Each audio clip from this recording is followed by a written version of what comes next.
Good morning, everybody. Welcome to yet another live session of Daily Current Affairs with Sathya sir. This is me, Sathya from IQ Ideas, and I bring you daily current affairs updates from a daily newspaper, interesting articles which can be read for reading comprehension and words of vocabulary which will help you improve your English language. Today is the 25th of July 2025, and without further ado, let's jump into today's news. So, as I open the newspaper, the biggest headlines is about tariffs eliminated on 99% of Indian exports to the UK. Tariffs have been in the news a lot, and of course, yesterday we saw about the meetings between the heads of state of India and UK and the potential free trade agreements which were going to happen. So, this is a clear update on that. And it seems 99% of Indian exports to the United Kingdom are now having either low tariffs or none at all. So, under this free trade agreement, duties on cars, scotch, and silver to drop is what the byline reads. Now, more than 3 years after they first began negotiations and amid intense uncertainty in the global trade ecosystem, India and UK finally signed a comprehensive economic and trade agreement. So, this is an acronym which we definitely need to understand, the CETA or CETA, which stands for Comprehensive Economic and Trade Agreement. So, this is the agreement between India and the United Kingdom. And under this, significant amount of duties have been lowered on both sides. This is part of the efforts to more than double the bilateral trade from the current $56 billion by 2030. So it says that consumers can look forward to cheaper British-made cars, cosmetics, medical devices, and scotch, as government has agreed to slash average tariffs from 15% to 3%. The zero duty import list also includes silver, the largest item in UK's export basket, which was $2.1 billion worth last fiscal. But this comes with the line that all the changes won't happen overnight, and some of the duty cuts have been planned over 10 years. This is in order to allow the Indian industry to adjust their businesses. So the talk between the two heads of state has come to a fruition, and a lot of changes have been made. Of course, this will happen over a period of 10 years, but basically it does share a blueprint for increasing prosperity. So under goods, the things which are in news are whiskey and gin, cars, silver, lenses and microscopes, medical and medtech devices, soaps, perfumes, nail polish, aircraft, engines and parts, and some things where the UK will allow 100% Indian exports by value at zero duty. The important gainers are textile and footwear, 95% of Indian food and agri products, pharma, chemicals, and engineering products. For the services, the new visa route permits up to 1,800 Indian professionals per year to work in UK's cultural and wellness sectors, which includes chefs and yoga instructors. There's a recognition for the standards of nurses, architects, other professionals, and India will maintain checks on legal services but open up accounting and audit to British firms. So a very, very big piece of news, especially for students interested in business management, economics and finance. This news and the corresponding details have to be read with a great amount of interest. Okay. There is further update on the Bombay High Court's verdict on the Mumbai train blasts, where the Supreme Court has stayed the Mumbai blast verdict accused, but they won't be re-arrested. And the High Court's judgment is not to be treated as precedent. Now, in the inset, it says this may affect other cases, is what the government says. So, appearing for the Maharashtra government, Solicitor General Tushar Mehta presses for a stay on the Bombay High Court verdict because of its potential to affect other cases. The state government raises several objections to the High Court acquittal order and asserts that due procedural safeguards under Makoka were observed, including proper sanctioning by senior officers. In its order, the High Court has said that the prosecution utterly failed to prove the case, and it was hard to believe that the accused had committed the crime. Now, there's a quote by the Supreme Court bench of Justices M.M. Sundaresh and N.K. Singh, and I quote, All respondents have been released and there is no question of bringing them back to prison. However, taking note of the SG submission on question of law, we are inclined to hold that the impugned judgment shall not be treated as a precedent. To that extent, there is a stay of the impugned judgment. Okay, so this, of course, will be followed by great interest. Then there's news concerning US President Donald Trump, where Trump has warned tech majors and said stop building in China and hiring in India. Of course, China is known for its great manufacturing prowess, and India gained a lot because of its intellect. And a lot of people in India were concerned about the brain drain happening because well educated professionals were leaving the shores, and this has obviously been a matter of concern for President Trump and his made in US agenda, Make America Great Again, or MAGA agenda, right? So obviously Donald Trump has given a warning of stopping building in China and hiring in India. So AG Pam Bondi informed President Trump in spring that his name appeared. Okay, all that is not of too much relevance. So these are the few important updates from the front page. Let's move on to the next. The city page does not seem to have anything of great importance. The state page again only has local news, mostly crime related, which is not going to be of relevance. So we quickly move on to the nation page. So as I come to the nation page, let's see what are some of the news. One, the Supreme Court to hear Verma's petition on Monday. Okay, what is this? A Supreme Court bench led by Justice Dipankar Datta will hear on Monday Justice Yashwant Verma's petition challenging the in-house inquiry report, accusing him of being complicit in sacks of cash found at his official residence. And then CJI Sanjeev Khanna's decision to send a report to the President and Prime Minister with the recommendation for his removal.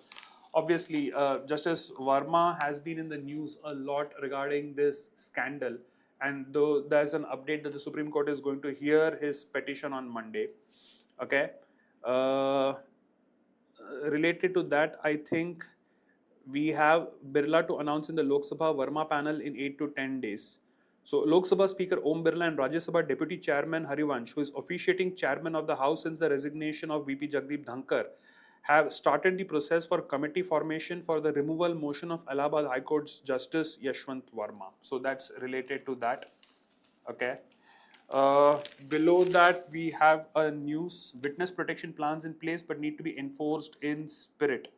Experts stress on need for more robust threat analysis. So this is related to law, and law aspirants, CLAT aspirants will definitely be reading this news with some amount of interest.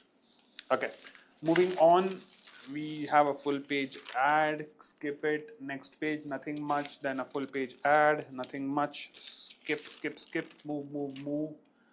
The next page has just one update where it says DGC again issues notices to Air India on crew duty rule violations. Okay, since the Boeing crash, anything related to the aviation industry has been in the news, right? We have seen an unfortunate series of other crashes happening around the world. So this news, although not very directly connected, will definitely have some prominence. Okay, the next page we have the nation page, and it seems it is majorly news snippets and updates regarding the free trade agreement, the CETA, the Comprehensive Economic and Trade Agreement between India and UK. Deal done, consumers and companies to share spoils. So duty cuts on UK goods may aid firms more than buyers. Pharma, med device sectors receive right prescription. Luxury cars to rev up EVs in the slow lane. Deal sealed but scotched to stay pricey till 35. How past FTS shaped UK deal and how UK agreement will change past pacts. Visa boost for Desi professionals, chefs in UK trade deal. Britain deal eases costs, lifts mobility for Indian techies. With zero duty access, India eyes boom in key exports. So almost the entire page is devoted to individual snippets of information regarding the SETA which has been signed. So obviously, business management students interested in economics and finance should be reading all of these articles with a great amount of interest. The next nation page, we have an update on the special intensive revision happening before the Bihar elections, where the Chief Election Commissioner has said 61 lakh names likely to be struck off Bihar voter lists. So people interested in following up that news will read this with great amount of interest. The next nation page also has things related to the India-UK deal, where it says India-UK unveil roadmap to boost defense technology and energy ties. And the PM has said trade treaty will be especially beneficial to youth farmers. Okay. The next business page has updates which might be more relevant to business management aspirants and students interested in finance and economics. Okay, now we come to my favorite page, the middle page, and as expected, the main column, the one on top, is related to the trade deal. It's by Piyush Goyal, okay, the Union Commerce Minister. The title reads Benchmark Deal, Trade will double by 2030. And Union Commerce Minister argues trade pact with UK, I beg your pardon. Union Commerce Minister argues trade pact with UK will not just make India a major exporter to Britain and benefit Indian companies, it will also increase incomes in farming and fishing communities. Okay, so the chief bullet points of this conversation, of this article, I'll just read out the highlighted headers. It says, what was the Government of India strategy? Market access and competitive edge, numerous jobs, farmers first, protecting the vulnerable, fishermen to flourish, services and professionals, innovative FTAs, that is free trade agreements, quality goods. Interesting. Okay. Below that, we have a column by Rajiv Bhartari, Jim's Big Cats and the Cost of Progress. So this is obviously reference to Jim Corbett, the famous hunter, famous for tiger conservation and other things. And it reads, Corbett's 150th birth anniversary is a good occasion to remind ourselves that while tiger conservation is a roaring success, allowing national parks to become wedding and leisure destinations is a policy failure. So, the one thing that you must definitely know as a static piece of information is who was Jim Corbett, how is he related to tiger conservation, and this is an interesting update by the former director of the Corbett Tiger Reserves. We move to the three left columns. First one, not 18. For Indian courts to have a clearer way to judge consent in some POXO cases, age of consent should be lowered. Okay, so POXO is prevention of it's basically for preventing atrocities against children, and POXO is something which has definitely come across as a mention in many law related articles. So for law aspirants, this particular thing, that for Indian courts to have a clearer way to judge consent in some POXO cases, age of consent should be lowered. This definitely needs to be given a read. Okay. Below that, admission impossible. Between the CUET and procedures like those employed by DU, that would be the Delhi University, getting into colleges is stress test on steroids. With admissions happening now in many colleges and universities, this is definitely a read for young students and parents. And below that, we have Jugular Vein, the humor column by Jak Suraya, which reads, Strange Homecoming, absence can turn the familiar into the unfamiliar, the unchanged into the changed. For simple reads and simple humor, definitely read Jak Suraya's column. Okay. The next is a special page, and this is again related to the middle column of Jim Corbett that we saw. So the special page's title is To Him the Tiger Was a Large-Hearted Gentleman. Old timers in Uttarakhand still revere Nainital-born Jim Corbett, the hunter turned conservationist. On his 150th birth anniversary today, a close look at what made Carpet Sahib a timeless legend. So, and then there are references to down the decades from TOI's pages and Corbett in cinema. So, a little bit of history and definitely an interesting read and an article from which potentially I could prepare a reading comprehension passage. Now we move ahead to the global page. What was a small inset on the front page is devoted a lot of space here, where we talk about Donald Trump and the infamous Jeffrey Epstein files, the deceased billionaire who was accused of sex trafficking and pedophilia. So, Attorney General told Trump his name appeared in the Epstein files. Okay. President had earlier denied claims. Bondi faces dem calls to testify. Okay. Below that is a statement by President Trump on an unrelated issue where he has said US will win the artificial intelligence race at any cost. Okay. UK's former Labour chief starting a new left-wing party. Okay. All 48 on board dead as passenger plane crashes in Russia's far east. Sad. Thailand Cambodia border tensions escalate. Bangkok scrambles F-16. Okay. And then for the kids of 90s who are very much interested in WrestleMania and the worldwide wrestling and entertainment, one of the icons was, of course, Hulk Hogan in his trademarked yellow vest, which he would tear apart, and his bandana and typical white mustache. So Hulk Hogan, who helped turn pro wrestling into a billion-dollar spectacle, dies. So this is a very, very sad news, especially for wrestling fans from the 90s. Okay, we move ahead to the sports page. England steal a march. Host ride on strong opening to chip away at India's first innings score after Pant 50, Stokes Pfeiffer. Okay, so India versus England, the fourth test, day 2 updates. Interesting for sports aficionados and those who follow cricket very closely, especially the longest, oldest format of the game. Okay, Asia Cup update. India and Pakistan likely to be in the same group. Whenever these two countries and of course cricketing giants ever clash, it promises to be a great spectacle. So BCCI is to announce the schedule soon for the Asia Cup. And if India and Pakistan are likely to be in the same group, let's see what matches, if at all, are possible between the two. Okay.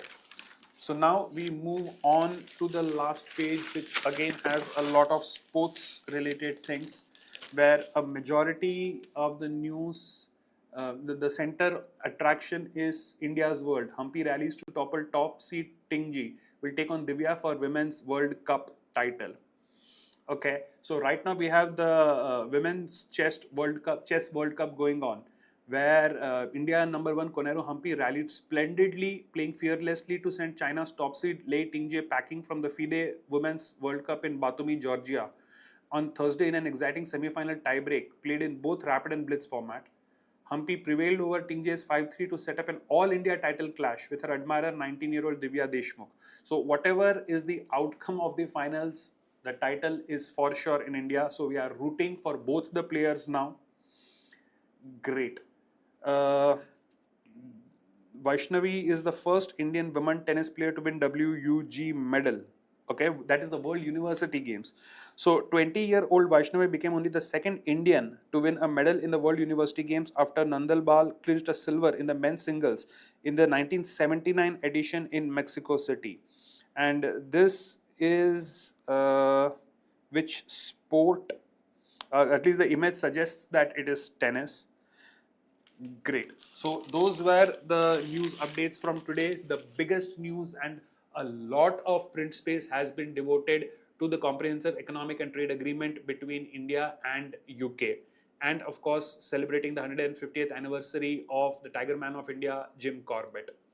So here's an end to today's episode. Wishing you all the very best.